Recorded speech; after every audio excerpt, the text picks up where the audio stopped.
Welcome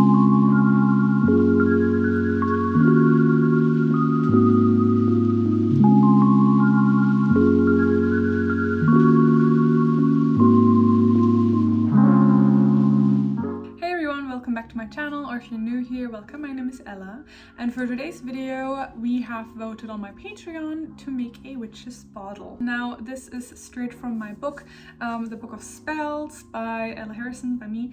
So if you are curious, I have 150 spells on here, and one of them is a witch's bottle. So I'm just going to open up that page. So we have the witch's bottle. So what is a witch's bottle? Now, a witch's bottle is essentially a tool used to confuse a hex or curse or anything nasty sent your way. It is essentially a decoy. So a witch's bottle is essentially a decoy. There's a couple of different decoys and evidence of decoys being used in especially folk charms, protective kind of magic, and essentially the idea is to create a bottle that is filled with things that resemble you. So they're usually ties to you, or tag locks as we call them, and they're also filled with nasty things. So things that would deter a hex from entering your space, or sometimes it can even have a little bit of some spiciness in there to have that spell be rebound to the original sender. Traditionally in folk charm and in folk magic, a witch's bottle was created to keep witches away. Now, a lot of old folk charms were to keep witches away, were oftentimes used by non-witches for those purposes. So you have a lot of those interesting little tag locks that you can find. So for example, certain buildings, old buildings, will have a shoe built into their walls. That was part of a tag lock because a footprint actually held a lot of magical information, let's say, for a witch to work with. So a witch's bottle is similar to that. You essentially have an entire bottle filled with just nasty bits and bobs and your own personal tag lock, so that when something is sent to you, the bottle actually draws it to itself and it gets caught inside that bottle. Now, traditionally speaking, that witch's bottle would also be buried where you live, for example, or hidden where you live, or close within your vicinity. So it is usually not touched anymore. Now, I have a witch's bottle and I don't have a garden, so I can't bury it anywhere, but I will discuss, you know, those little like details later on in the video. A witch's bottle, if we have a look at traditional witch bottles, so evidence of old ones that we have, including, you know, then more modern ones, are usually filled with urine, hair, nails, sharp bits and bobs, things like shattered glass or thorns. Now, sometimes they can have nail clippings, and they can kind of just be an accumulation of several different things. If you don't feel comfortable using bodily fluids, I suggest using vinegar. However, it's incredibly important never to mix vinegar with anything iron. So if you want to use nails, for example, which are usually made out of iron, do not mix them, because vinegar and iron will create a chemical reaction and it will explode. So don't do that. Just a heads up. It's a thing that I constantly see and no one seems to mention that. So it's really, really important that you do not mix vinegar with anything iron. So if you want to make it with vinegar, use things like thorns from, you know, roses, things like that, or bramble thorns, or glass, for example, like broken glass, broken plate shards, anything that's not an iron. If you're not sure if it's iron or not, better just don't add it in there. Now let's actually get to making a witch's bottle. So the first thing you are going to want to do is cleanse your space, cleanse your tools. If you like to cast a circle, now's the time to cast your circle. If you don't want to cast a circle, or if you don't want to tread the mill or create a sacred space, that's obviously up to you. I do prefer to make some sort of protective space around myself, because a witch's bottle is considered to be baneful magic, just because it has that element of like trapping a curse.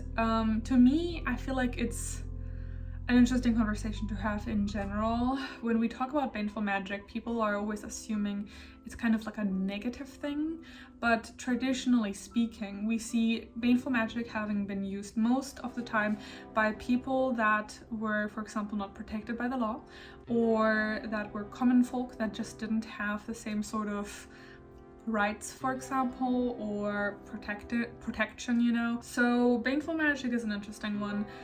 I feel like it's up to anyone really for themselves to make that decision. There's obviously varying degrees of baneful magic.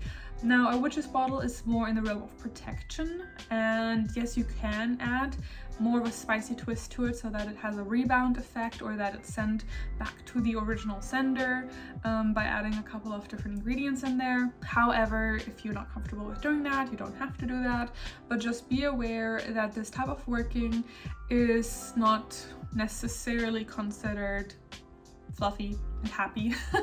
You know, it's protection magic. A lot of protection magic is going to involve a level of sort of, you know, nastiness, maybe, if you want to call it that. It's not necessarily the right word to call it, but nastiness in the sense of, you know, it's not going to include, you know, flowers and things necessarily. It's going to usually include things like sharp objects, personal items. You know, you get the idea. If you want, you can create that sacred space for yourself. I like to do so, as I mentioned. You don't have to do anything necessarily elaborate, depending on what your path is. If you, for example, are a Wiccan, you might want to cast a circle. If you are more of a folk practitioner, then you might want to just light your protective candle and wear some charms on you that are protective. Now, once you have your tools assembled, you're going to obviously need some sort of jar. I prefer to use something that is like sealable, like properly sealable. If you are wanting to work with, let me see, something like this that has a cork like this, be aware that that's not airtight necessarily. I wouldn't recommend something like that. I'd recommend something more like almost like a jam jar. I actually used a jam jar for my personal wish bottle, and that's kind of, you know, what I think is probably best. You really want to make sure it's sealed. Nothing is going to leak out of that, because you do not want to touch that liquid inside once it is sealed. Then you're going to need sharp things. So think nails, razor blades, rusty things. Nails, as I said, are great. Broken glass, broken mirrors, thorns, anything sharp. As I mentioned, don't use anything iron or metal in general if you're not sure, if you're going to be using vinegar. Now, you are going to use a black candle. You can also use a black glue gun. So glue gun with black glue. It can also be a white candle, to be honest with you. It doesn't necessarily have to be a black candle, but I like to incorporate a little bit of that color magic in there. You're gonna need lighter or matches. I also use black salt, a personal tag lock. Now, this can be nail clippings, hair, spit, blood, or your urine, or a combination if you want to, you know, really power and boost that up. And then it's going to need urine or vinegar, so that's the liquid that it's going to be sitting in. So once you have your bottle and everything ready, and you've cleansed and you've done all your pre-rituals, let's say, you're going to really, it's very simple. You're going to add your razors and your nails and your thorns and your sharp things into your jar, as well as all of your tag locks. Salt, I like to use black salt, but any salt works. Black salt is just, that is specific for protection. And then I like to also work in threes. So my spell ingredients are usually 3, 6, 9, 12 sometimes, but usually it's 3, 6, or 9. If you have any sort of number that is special to you, you can use that. 9 is a good number for that kind of working, protective kind of number. So that's what I'm working with. And then once you have all of the objects in there, you're going to add your liquid, and then you're going to seal it. You're going to screw the jar close, and then with the candle, you're going to let the wax seal the candle. Now, if you don't want to use fire, you can use a hot glue gun, or you can even use super glue. To be honest with you, you can modernize it, it's fine. It's the attention that counts. And you know, folk charms in general, you use what you've got. Now with wax, you could of course still unscrew it, so it's maybe a little bit more symbolic, so that everything is just airtight. Then I have an incantation that I like to use. Now, not everyone is necessarily comfortable, but I really feel like there's a lot of power in spoken words. So my incantation, and this is from my book, I will just read it to you. May this jar protect me and my property. May any ill, maleficent intent be caught in it and drown. May hateful energies be caught by the sharp nails and glass. May the salt neutralize and render them useless. So mote it be. Now, if you want to adjust that, if you don't feel comfortable with the wording, change it. You can then also add a rebound effect. If you want to add a rebound effect, there's a couple of other ingredients that I suggest you to use, including sharp broken mirror pieces to reflect it back. Things that are a little bit spicy, so cayenne pepper, pepper in general is good. Anything that kind of catches things is good. So if you've got like a spider web or a wasp's nest, wasps in general would be a great thing to add if you've got dead wasps or just the wasp nest, because wasps are known for, first of all, to be very territorial and protective, so you've got that element, but they're also known to come after whoever comes close to them. If you've ever been near a wasp's nest, they will chase you away, and they will chase you far if they have to. So something like that is good if you want to add that in as well. And once you have your jar done, I like to really just kind of meditate on it, sit with it, and really focus on that this is going to be a decoy. This is going to be like a little you, and you're going to, that little you in that jar is going to really absorb anything negative sent your way. Now, once you've done that, and you've just like filled it with your energy and that intention, you can bury it or hide it somewhere where it is undisturbed.